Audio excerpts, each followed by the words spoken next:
সুপ্রিয় শিক্ষার্থীরা, তোমরা কেমন আছো? এই বৃষ্টি ভেজা সকালে নিশ্চয়ই সকলে খুব ভালো আছো। আমি কাজদিয়া সরকারি উচ্চ মাধ্যমিক বিদ্যালয় থেকে এবং কাজদিয়া সরকারি উচ্চ মাধ্যমিক বিদ্যালয়ের পক্ষ থেকে তোমাদের সবাইকে শুভেচ্ছা জানাচ্ছি। আমি জানি তোমাদের কারোরই এই মুহূর্তে মন বেশি ভালো নাই। আসন্ন ঈদুল আজহা উপলক্ষে তোমাদের মানসিক অবস্থা যেরকম থাকার কথা ছিল, ঠিক সেরকম তোমাদের মানসিক অবস্থা এখন নাই। কিন্তু তারপরেও যারা এসএসসি পরীক্ষার্থী, তাদের লেখাপড়া চালিয়ে যেতে হবে। দীর্ঘ 17ই মার্চ থেকে আজ পর্যন্ত তোমাদের স্কুলের পাঠনা বন্ধ আছে এবং এই বন্ধের সময়ে আমি আশা করি প্রত্যেকেই লেখাপড়ায়, বিশেষ করে এসএসসি পরীক্ষার্থী যারা, তারা লেখাপড়ায় ভালো ব্যস্ত আছো এবং লেখাপড়ার ভিতর দিয়েই কিন্তু আমাদের এ সংকট হয়তো একদিন কেটে যাবে। কিন্তু আমরা লেখাপড়া না করলে জীবনে যে পিছিয়ে পড়ব, এটা জীবনে আর কখনোই পূরণ হবার নয় এবং পূরণ হবেও না। আসলে আমরা খুব দুশ্চিন্তিত। দেশে কোভিড-19, বন্যা, সব কিছু মিলে আমরা কেউই ভালো নাই। কিন্তু তারপরেও আমাদের লেখাপড়া থেকে তো আর আমরা বিচ্ছিন্ন হতে পারি না। পরীক্ষা হয়তো আমাদের সে জানুয়ারি মাসে বা ফেব্রুয়ারি মাসে নাই হোক, অথবা পরে হোক, সিলেবাস ছোট করা হোক, সেগুলো পরের বিষয়। কিন্তু ব্যাকরণে আমরা যে আলোচনা করছি, বিশেষ করে বাংলা দ্বিতীয় পত্রে, এগুলো যেভাবেই হোক না কেন তোমাদের এগুলোর থেকে বহু নির্বাচনী প্রশ্ন কিছু না কিছু থাকবেই এবং এভাবেই তোমরা লেখাপড়া চালিয়ে যাবে। তা প্রথমেই তোমাদের শুভেচ্ছা জানাই। তোমরা প্রত্যেকেই ভালো আছো? হ্যাঁ, আমিও তোমাদের দোয়ায় বা তোমাদের অভিভাবকদের আশীর্বাদে, স্রষ্টার অপার মহিমায় ভালো আছি। এবং আমি তোমাদের আজকেও বাংলা দ্বিতীয় পত্র ব্যাকরণ অংশ, বিশেষ করে 10ম শ্রেণীর ব্যাকরণ অংশ নিয়ে আলোচনা করব। তোমরা প্রথম ক্লাসটা যারা অনুসরণ করেছিলে তারা জানো যে আমরা শুরু করেছিলাম বাংলা দ্বিতীয় পত্র 5ম অধ্যায়। বাংলা দ্বিতীয় পত্র 5ম অধ্যায়ে যে বাক্য প্রকরণ আছে, এই বাক্য প্রকরণের কিছু আলোচনা আমরা করেছিলাম।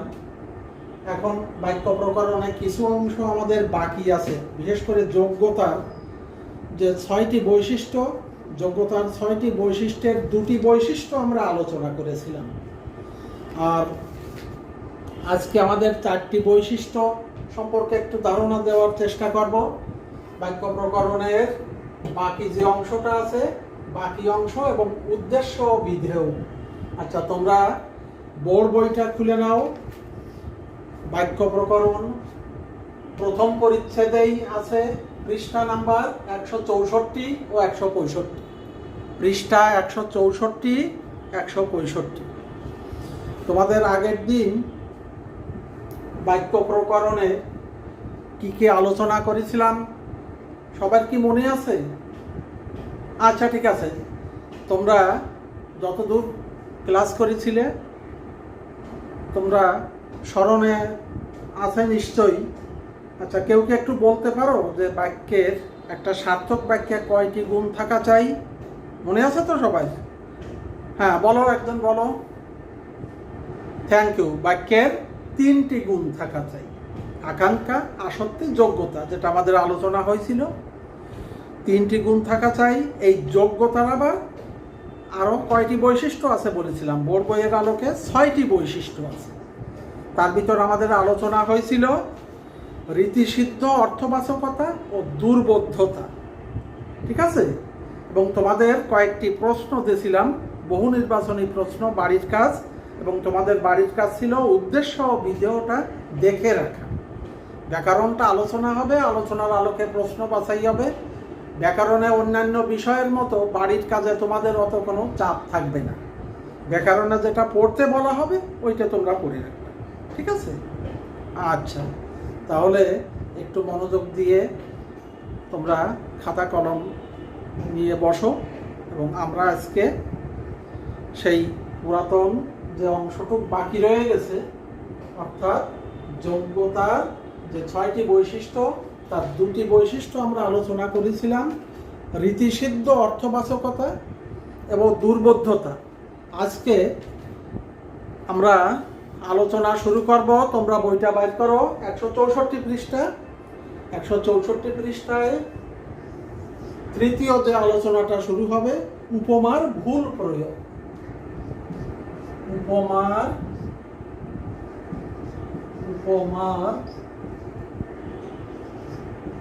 ভুল প্রয়োগ। উপমার ভুল প্রয়োগ। উপমার ভুল প্রয়োগে বলা হচ্ছে ঠিকভাবে যদি উপমা ব্যবহার না করা হয় তাহলেও যোগ্যতার হানি ঘটে। যদি বলা হয়, আমরা অনেক সময় বলে থাকি, আমার হৃদয় মন্দিরে আশার বীজ উক্ত হলো। উক্ত মানে রোপণ করা বা বপন করা। তা হৃদয় মন্দিরে তো আর কেউ, মন্দিরে বা মসজিদে কেউ তো বীজ বপন করে না। বীজ বপন করা হয় জমিতে বা ক্ষেতে। তাহলে যদি আমরা বলি হৃদয় মন্দিরে আশার বীজ উক্ত হলো, এক্ষেত্রে হৃদয় মন্দিরে আশার বীজ উক্ত হলো, এটা হচ্ছে উপমার ভুল প্রয়োগ। হৃদয় মন্দিরে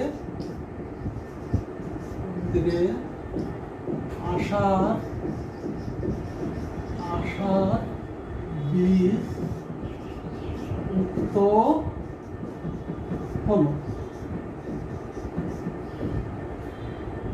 হৃদয় মন্দিরে, এই যে মন্দিরে, এটাই হচ্ছে উপমার ভুল প্রয়োগ।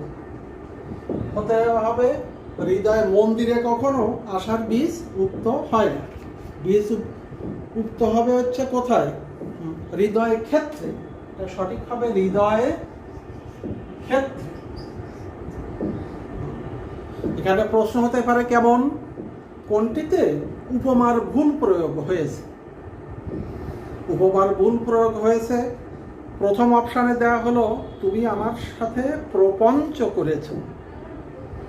পরের অপশানে দেওয়া হলো, আমার হৃদয় মসজিদে আশার বীজ উক্ত হলো।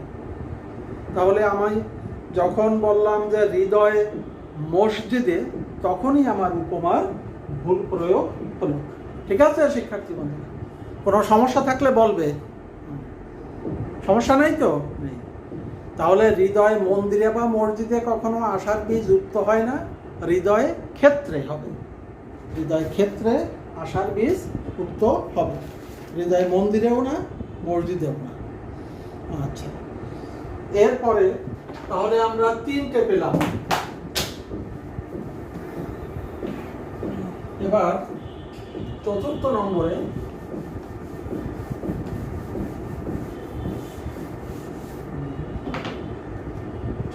নম্বরে যাও, যে 6টি বৈশিষ্ট্য। বাহুল্য দোষ। বাহুল্য দোষ।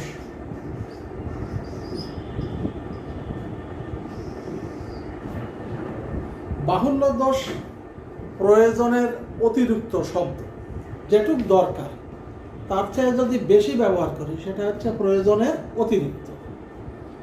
প্রয়োজনের অতিরিক্ত শব্দের ব্যবহারে বাহুল্য দোষ ঘটে। যেমন সকল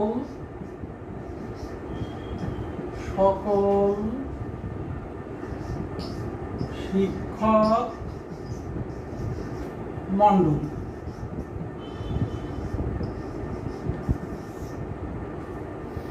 বহুবচন, এই একটা বহুবচন, এই একটা বহুবচন। সকল একটা বহুবচন, মণ্ডলীয় একটা বহুবচন। দুটো বহুবচন কখনোই ব্যবহৃত হতে পারে না। ঠিক আছে শিক্ষার্থী? যে কোনো একটা বহুবচন হবে। বেশিরভাগ ক্ষেত্রেই তোমরা দেখবা অনেক সময় অনেকের বক্তব্যে বা কথার ভিতর চলে আসে যে সকল গরুগুলো মাঠে ঘাস খাচ্ছে। গরুগুলো হবে শুধু গরুগুলো, সকল আর হবে না। আর যদি সকল ব্যবহার করতে হয় তাহলে সকল গরু, যে কোনো একটা, সকল শিক্ষক হবে, অথবা সকল বাদ দাও শিক্ষক মণ্ডলী হবে, যে কোনো একটা হবে। তাহলে যদি প্রয়োজনের অতিরিক্ত শব্দ ব্যবহার করা হয় তাহলে কোন দোষে দুষ্ট হবে? বাহুল্য দোষ। এও কিন্তু যোগ্যতা নষ্ট হচ্ছে। প্রয়োজনের অতিরিক্ত শব্দ ব্যবহার করলে কোন দোষে দুষ্ট হচ্ছে? যোগ্যতা নষ্ট। এটাও কিন্তু যোগ্যতা নষ্ট। যোগ্যতা নষ্ট। প্রয়োজনের অতিরিক্ত শব্দ ব্যবহার করলে যোগ্যতা নষ্ট। আচ্ছা, এবার আছে বাগধারার শব্দ পরিবর্তন জনিত। বাগধারা কি? মানুষের মুখে মুখে সেই প্রাচীন কাল থেকে যে কথাগুলো চলে আসছে, এটা হচ্ছে আমাদের ভাষার ঐতিহ্য। বাগধারা হচ্ছে সেই শব্দগুচ্ছ যেগুলো বাক্যে আলাদা বৈশিষ্ট্যময় হয়ে যায়। একটা বাক্যে বাগধারা ব্যবহার করা হয় ওই বাক্যের অর্থটাকে আলাদা বৈশিষ্ট্যময়, ব্যঞ্জনাময় করার জন্য। তাহলে এই বাগধারার যে শব্দগুলো, এই শব্দগুলো ইচ্ছামতো পরিবর্তন করা যাবে না। বাগধারা ভাষা বিশেষের ঐতিহ্য, এর ইচ্ছামতো পরিবর্তন করলে কিন্তু যোগ্যতা নষ্ট হবে। সেক্ষেত্রে তোমার দেখতে হবে, আমরা অনেক সময় সাধু আর চরিত মিশে বাগধারার শব্দ পরিবর্তন, অরণ্যে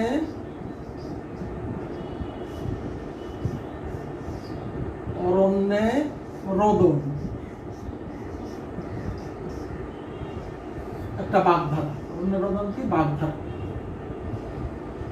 বাংলা ভাষায় কোনো শব্দ সমষ্টি বাক্যে ব্যবহারের সময় যদি আলাদা বৈশিষ্ট্যময়, বিশেষ বৈশিষ্ট্যময় হয়ে ওঠে, তখন সেই শব্দগুচ্ছকে বলা হবে বাগধারা। আর আমি যদি অরণ্যে রোদন না বলে বনে রোদন বলি, অরণ্যে রোদন না বলে বনে রোদন বলি, তাহলে কোন দোষে দুষ্ট হলো? বাগধারার শব্দ পরিবর্তন জনিত ভুল তো হলোই, এবং যোগ্যতাও বিনষ্ট। তাহলে বাগধারার শব্দ পরিবর্তনের ফলেও কিন্তু বাক্যের যোগ্যতা বিনষ্ট হতে পারে। আকাঙ্ক্ষার আসক্তির ক্ষেত্রে কিন্তু এতটা নেই। যোগ্যতার দিক দিয়ে যখন বিচার করতে হবে তখন বহু কিছু বিচার করতে হবে। অর্থাৎ যে যুগ যুগ ধরে যে শব্দ সমষ্টি বাক্যে আলাদা বৈশিষ্ট্যময় অর্থে ব্যবহৃত হয়ে আসছে, সেই শব্দ সমষ্টি কোনো অবস্থায় কিন্তু পরিবর্তন করা যাবে না। আচ্ছা, তাহলে বাগধারার ইচ্ছামতো পরিবর্তনের ফলেও কিন্তু একটা বাক্যের যোগ্যতা বিনষ্ট হয়। আচ্ছা, এইটুক কার কার মনে আছে? সবাই একটু হাত তুলে দেখাও তো, ভালোভাবে বুঝছো? আচ্ছা, একজনে বলো তো, একটা সার্থক বাক্যে কয়টি গুণ থাকা চাই? কয়টি? 3টি। আচ্ছা, একটা সার্থক বাক্যে 3টি গুণ থাকা চাই। আচ্ছা, যোগ্যতার ক্ষেত্রে 3টি গুণের ভিতর আকাঙ্ক্ষা, আসক্তি, যোগ্যতা। এখন যোগ্যতার নির্ণয়ের ক্ষেত্রে কয়টি বৈশিষ্ট্য আমরা লক্ষ্য করব? যোগ্যতা নির্ণয়ের ক্ষেত্রে আমরা আবার 3টি বৈশিষ্ট্য লক্ষ্য করব না, 6টি। এই কিন্তু খেয়াল রাখবো যে একটা সার্থক বাক্যে গুণ থাকা চাই 3টি। আবার যোগ্যতা বিনষ্ট হতে পারে কয়টা ক্ষেত্রে? যোগ্যতা বিনষ্ট হতে পারে 6টা ক্ষেত্রে। প্রথম হচ্ছে রীতিসিদ্ধ অর্থবাচকতা, দ্বিতীয় দুর্বোধ্যতা, তৃতীয় উপমার ভুল প্রয়োগ, চতুর্থ বাহুল্য দোষ, পঞ্চম বাগধারার শব্দ পরিবর্তন, আর ষষ্ঠ হচ্ছে গুরুচণ্ডালী দোষ। তাহলে যোগ্যতা 6টা কারণে নষ্ট হতে পারে। যোগ্যতা কয়টি কারণে নষ্ট হতে পারে? 6টি কারণে। এই 6টি কারণের ভিতর শেষটা হচ্ছে আমাদের গুরুচণ্ডালী দোষ। গুরুচণ্ডালী দোষ এটা কি দেখো, গুরু চণ্ডালী দোষ। গুরু চণ্ডালী, গুরু চণ্ডালী, গুরু চণ্ডালী দোষ।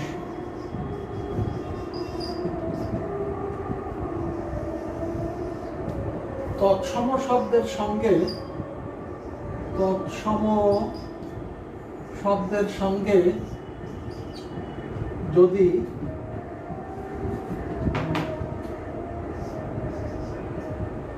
দেশি শব্দের মিশ্রণ ঘটে, তৎসম শব্দের সঙ্গে দেশীয় শব্দ সমান গুরু চণ্ডালী, সমান গুরু চণ্ডালী দোষ।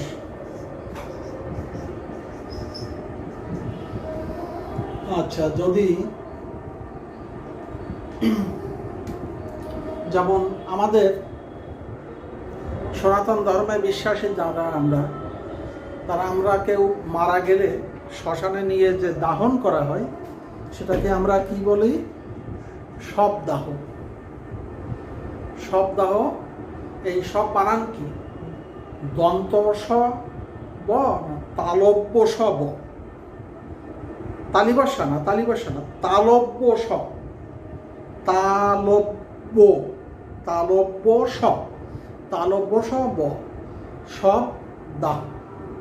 এই তালব্য স ব সব হচ্ছে মৃতদেহ, তালব্য স ব সব হচ্ছে মৃতদেহ, আর দন্ত স ব সব, এই সব হচ্ছে সকল। ইংরেজিতে যা বলা হয় এভরিথিং, এভরিওয়ান, সে হচ্ছে দন্ত স ব। আবার তালব্য স ব, তালব্য স ব, এই যে সব, এই সব হচ্ছে মৃতদেহ। তাহলে সব দাহ, দাহ মানে পোড়ানো, শ্মশানে নিয়ে কাঠ দিয়ে। সব দাহ না বলে যদি দন্তস্ব ব সব দাহ বলি, সেক্ষেত্রে আমার এক ধরনের ভুল হলো। আবার সব দাহর পরিবর্তে যদি বলি মরা দাহ, তাহলে একদিক দেশি শব্দ, একদিক তৎসম শব্দ। সব দাহ হচ্ছে পুরো তৎসম, সব দাহটা হচ্ছে দুটো অংশটাই, সব একটা অংশ, দাহ একটা অংশ, এই দুটো অংশ মিলেই তো সব দাহ। এই সব দাহটা পরিবর্তে যদি কেউ বলি আমরা মরা দাহ, ম ডয় শূন্য র একার, মরা দাহ, তখন গুরু চণ্ডালী দোষে দুষ্ট হবে। যেমন মরা দাহ, মরা, মরা দাহ, এটা হচ্ছে গুরু চণ্ডালী দোষে দুষ্ট। মরা দাহ কোন দোষ? গুরু চণ্ডালী, গুরু চণ্ডালী, ঠিক আছে? মরা দাহ কোন দোষে দুষ্ট? গুরু চণ্ডালী দোষে দুষ্ট। তাহলে তৎসম শব্দের সঙ্গে দেশীয় শব্দের প্রয়োগে কোন দোষ সৃষ্টি হয়? গুরু চণ্ডালী দোষ। এই 6টি বৈশিষ্ট্য, এবং এই 6টি বৈশিষ্ট্যর পরেই আমাদের এই বাক্য প্রকরণেই প্রথম পরিচ্ছেদেই আছে তোমাদের 164 পৃষ্ঠায় উদ্দেশ্য ও বিধেয়। আচ্ছা, তোমরা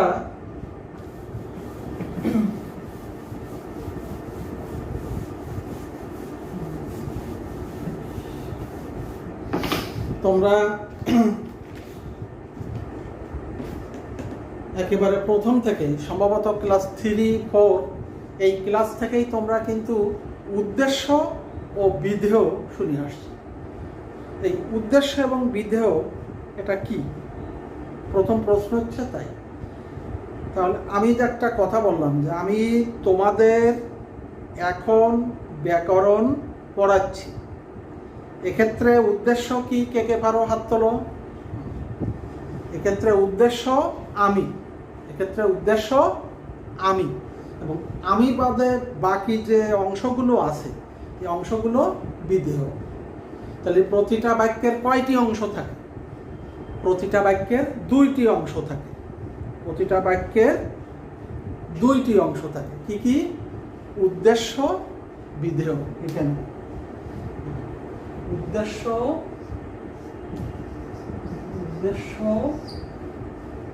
ও বিধেয়।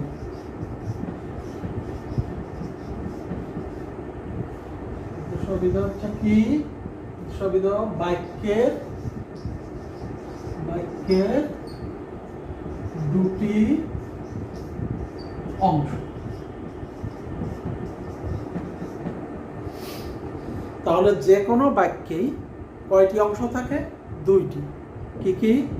একটা উদ্দেশ্য, একটা বিধেয়। আচ্ছা, উদ্দেশ্য কাকে বলে? বাক্যের যে অংশে কোনো ব্যক্তিকে বা অন্য কাউকে উদ্দেশ্য করে কিছু বলা হবে তাকে বলা হবে উদ্দেশ্য। যেমন রহমত ব্যাকরণ বইয়ের 164 পৃষ্ঠা খোলো। এক্ষেত্রে রহমতকে উদ্দেশ্য করে আমি কথাটা বললাম। ভবেশ 165 পৃষ্ঠা খোলো। এই যে রহমত এবং ভবেশ, এরা দুইজন উদ্দেশ্য। এই রহমত যে কথাটা ব্যক্তি, এই বাক্যের ভিতর রহমত অংশটাই উদ্দেশ্য, ভবেশ উদ্দেশ্য। রহমত বা ভবেশ বাদে বাকি যেগুলো অংশগুলো আছে, বাকি যে অংশগুলো আছে এই অংশগুলো সবই বিধেয়। তাহলে উদ্দেশ্য কাকে বলে? বাক্যের যে অংশে কাউকে উদ্দেশ্য করে কিছু বলা হবে তাকে উদ্দেশ্য, এবং উদ্দেশ্য সম্বন্ধে যা কিছু বলা হবে তাকে বিধেয় বলে। রহমত এখন বাসায় যাও, রহমত কথাটা হচ্ছে উদ্দেশ্য, এখন বাসায় যাও বিধেয়। পরিষ্কার বোঝা গেছে? যারা বুঝতে পারো নাই হাত তোলো। বোঝা গেছে স্পষ্ট? আচ্ছা, এখন উদ্দেশ্য বিধেয় আমরা যখন বুঝলাম, এখন তারপরে আরো একটু কাজ আছে। এই উদ্দেশ্য, আগে উদ্দেশ্যকে দেখি।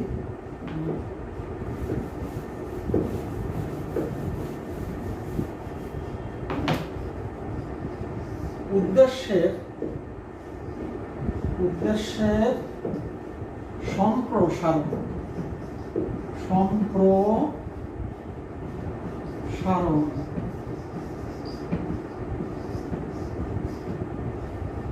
আচ্ছা, তোমরা সম্প্রসারণ ইংরেজিতেই আমরা বাঙালিরা একটু বুঝি বেশি। এক্সটেনশন আমরা কথাটা শুনি না?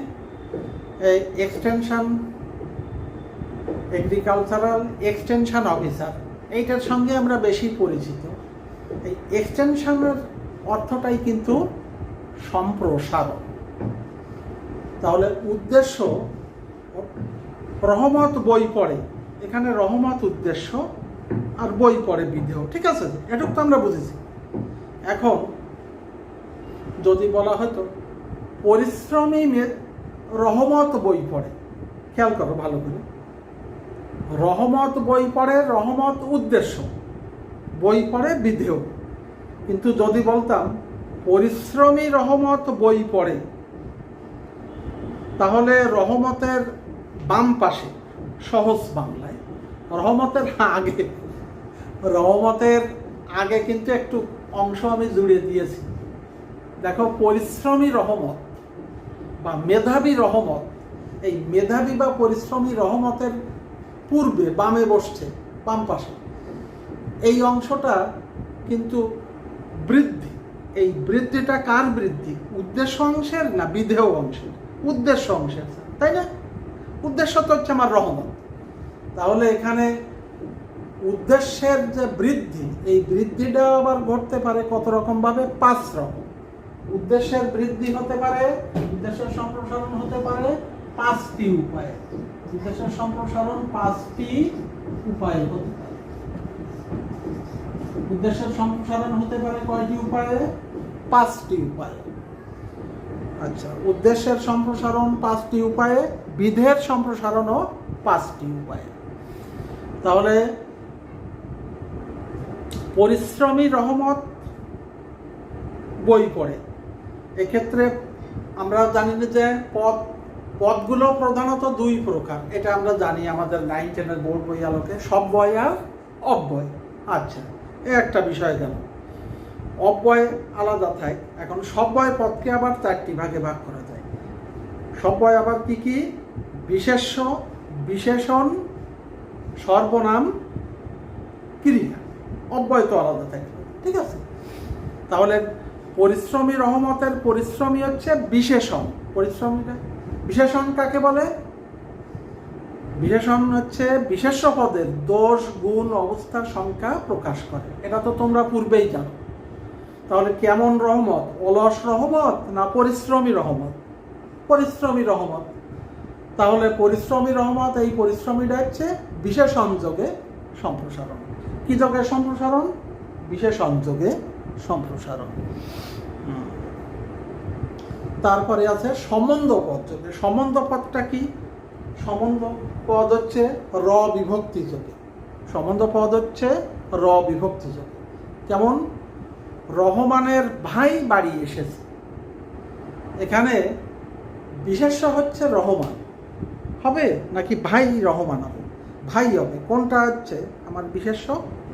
আমার বিশেষ্য হচ্ছে ভাই। রহমানের হচ্ছে সম্বন্ধ পদ। তাহলে সম্বন্ধ পদ কাকে বলে? পাশাপাশি দুটো বিশেষ্য পদ থাকলো। রহমানের ভাই, এখন রহমানের সাথে ভাইয়ের সম্পর্ক র বর্ণ দিয়ে যুক্ত হলো। রহমান, রহমান হচ্ছে মূল, এই রহমানের সাথে বিভক্তি হচ্ছে র বা এর। রহমানের ভাই, এই রহমান এর, এইটুকুই হচ্ছে সম্বন্ধ পদ, ঠিক আছে? তাহলে উদ্দেশ্য সম্প্রসারণ হতে পারে বিশেষণ যোগে, হতে পারে সম্বন্ধ পদ যোগে, হতে পারে আবার সমার্থক বাক্যাংশ যোগে। সমার্থক কেমন? যারা পরিশ্রমী তারা উন্নতি করে। সমার্থক কেমন? যে বই পড়ে সে পরীক্ষায় ভালো করে। যে বই পড়ে সে পরীক্ষায় ভালো করে, এটা হচ্ছে সমার্থক বাক্যাংশ যোগে। তাহলে যারা পরিশ্রমী তারা উন্নতি করে। এই যারা পরিশ্রমী এরা হচ্ছে কিন্তু সম্প্রসারণ, এইটুকুই হচ্ছে সম্প্রসারণ। আর তারাই উন্নতি করে, তারাটা হচ্ছে উদ্দেশ্য, উন্নতি করে বিধেয়। বোঝা গেছে? তাহলে যারা সকালে ঘুম থেকে ওঠে তারা স্বাস্থ্যবান হয়, ঠিক আছে? তাহলে যারা সকালে ঘুম থেকে ওঠে এইটুকু হচ্ছে উদ্দেশ্যের সম্প্রসারণ। যারা সকালে ঘুম থেকে ওঠে এইটুকু হচ্ছে উদ্দেশ্যের সম্প্রসারণ। আর যারা সকালে ঘুম থেকে ওঠে এইটুকুই যদি সম্প্রসারণ হয় তাহলে তারা হচ্ছে উদ্দেশ্য, আর স্বাস্থ্যবান হয় হচ্ছে বিধেয়। তাহলে উদ্দেশ্যের সম্প্রসারণ হচ্ছে বিশেষণ যোগে, সম্বন্ধ পদ যোগে, সমার্থক বাক্যাংশ যোগে, অসমাপিকা ক্রিয়া যোগে। অসমাপিকা ক্রিয়া কোনগুলো? যে ক্রিয়ার সাথে, এটা লিখে নেও সবাই, এ, লে, তে বিভক্তি যুক্ত থাকে। যেমন তুমি আসলে আমি যাব, এখানে অসমাপিকা ক্রিয়া কোনটা? লে, আসলে, ঠিক আছে? যে ক্রিয়ার সাথে এ, লে, তে বিভক্তি যুক্ত থাকে তারাই অসমাপিকা ক্রিয়া। যেমন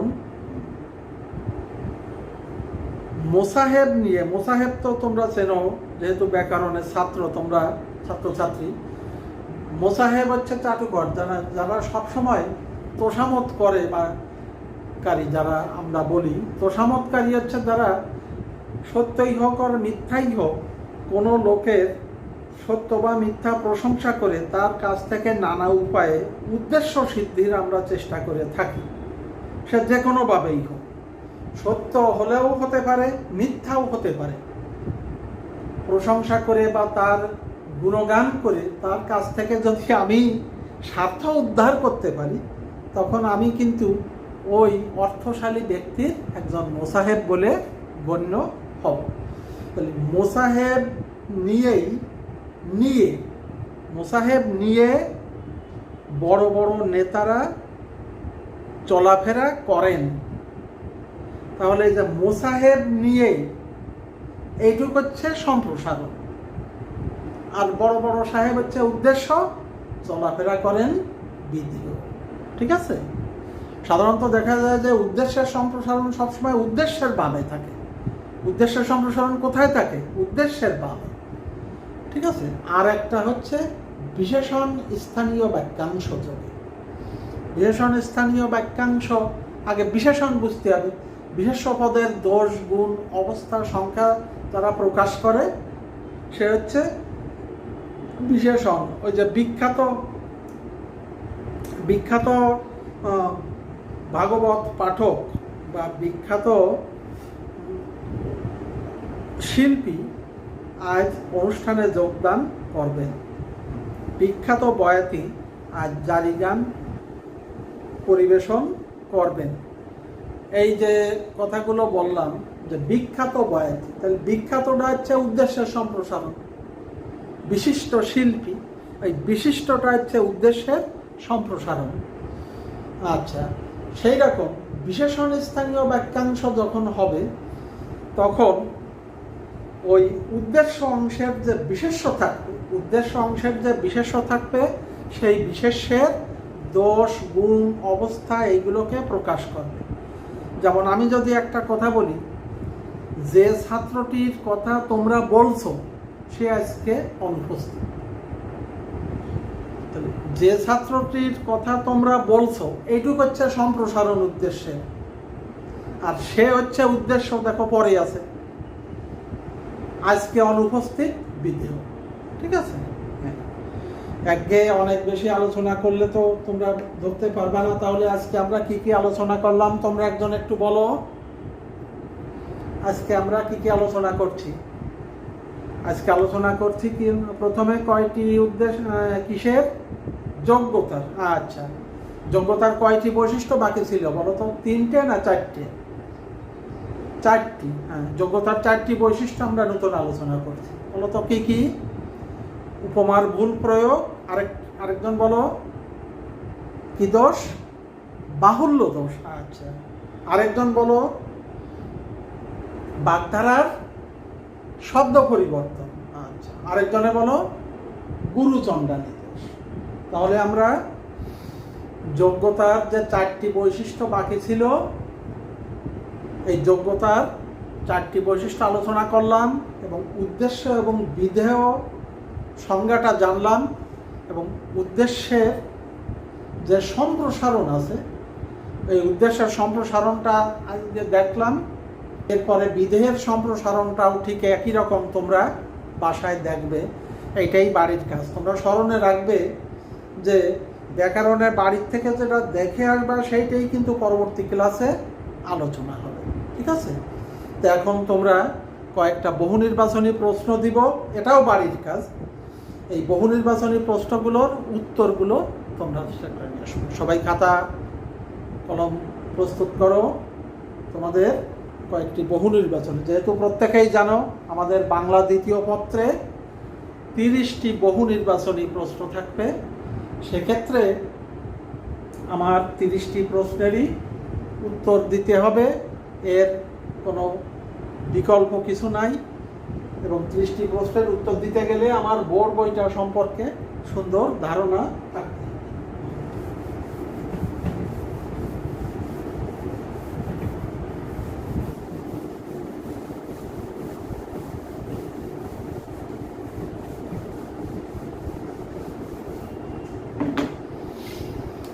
আচ্ছা, লেখো বহু নির্বাচনী প্রশ্ন। বহু নির্বাচনী প্রশ্ন।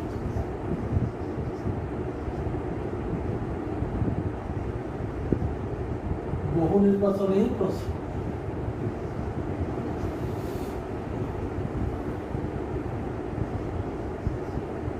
প্রতিটি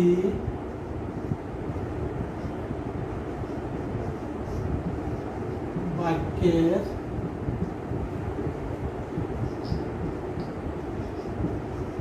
কয়টি অংশ থাকে?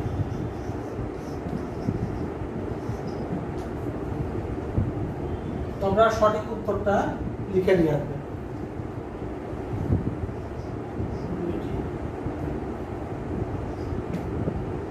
তৎসম শব্দের সাথে বেশি শব্দের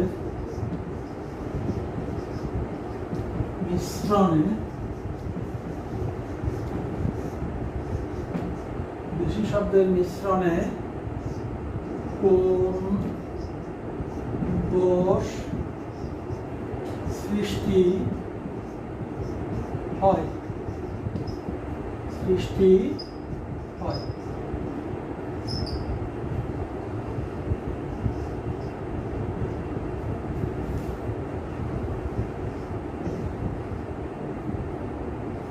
তিন নম্বরে লেখো ভাষা বিশেষে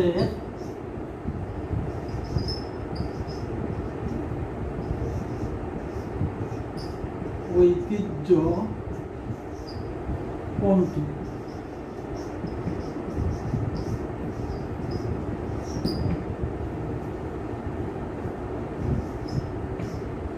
ভাষা বিশেষের ঐতিহ্য কোনটি?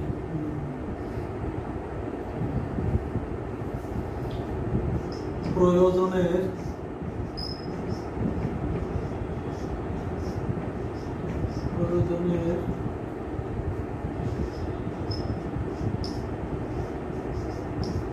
অতিরিক্ত শব্দ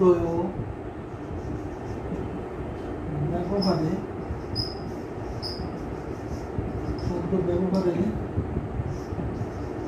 কোন দোষ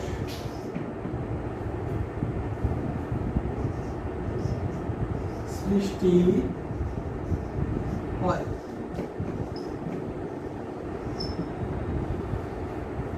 তোমরা এই আমি যেমন প্রশ্ন বাছাই করছি, তোমরাও কিন্তু বোর্ড বই থেকে এরকম প্রশ্ন বাছাই করতে পারো। ঠিক আছে? অসংখ্য প্রশ্ন আছে, কিন্তু কঠিন কাজ তেমন কিছুই না।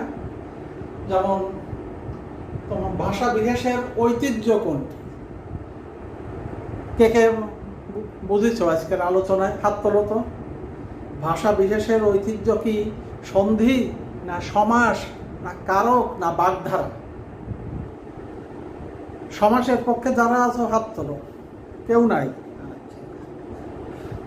তাহলে ভাষা বিশেষের ঐতিহ্য কি সন্ধি? সন্ধির পক্ষে আছো কেউ? নাই। তাহলে ভাষা বিশেষের ঐতিহ্য বাগধারা। বাগধারার পক্ষে যারা আছো হাত তোলো। সবাই? হ্যাঁ। তাহলে ভাষার ঐতিহ্য হচ্ছে বাগধারা। তাহলে উত্তর লিখে দিবা বাগধারা। এইটা জানা থাকলে বহু নির্বাচনীতে যেভাবেই প্রশ্ন আসো, যেভাবে, তাহলে কিন্তু তোমার উত্তর দিতে কোনো সমস্যা হবে না। ঠিক আছে? 5 নম্বর লেখো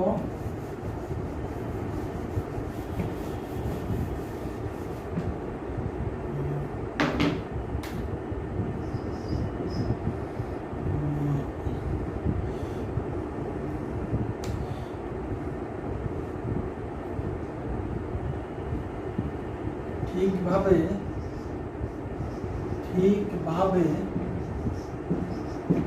উপমা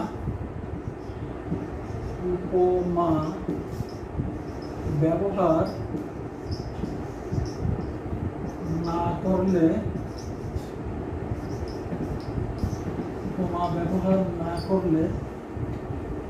ঠিকভাবে উপমা ব্যবহার না করলে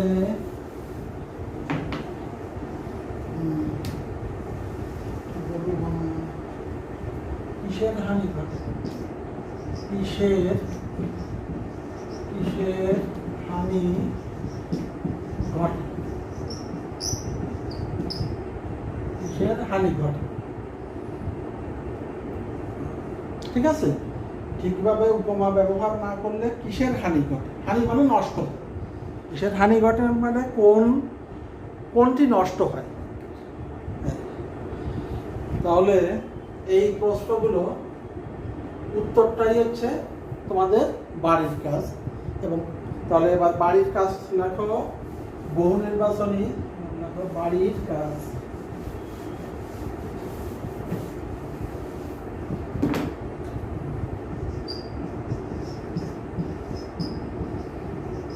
বাড়ির কাজ বহু নির্বাচনী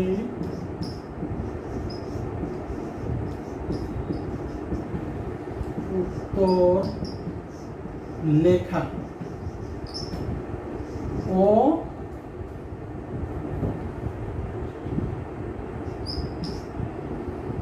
বিদের সম্প্রসারণ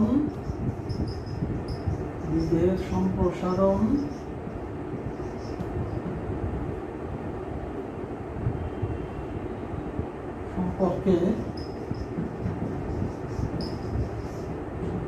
পড়া। তোমাদের বিদের সম্প্রসারণটা কিন্তু আজকের ক্লাসে আলোচনার সময় পাওয়া গেল না। বিদের সম্প্রসারণটা তোমরা কিন্তু বই থেকে পড়বা, এইটাই হচ্ছে।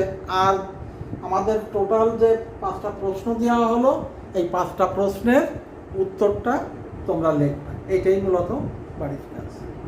ঠিক আছে? কারো কোনো প্রশ্ন আছে?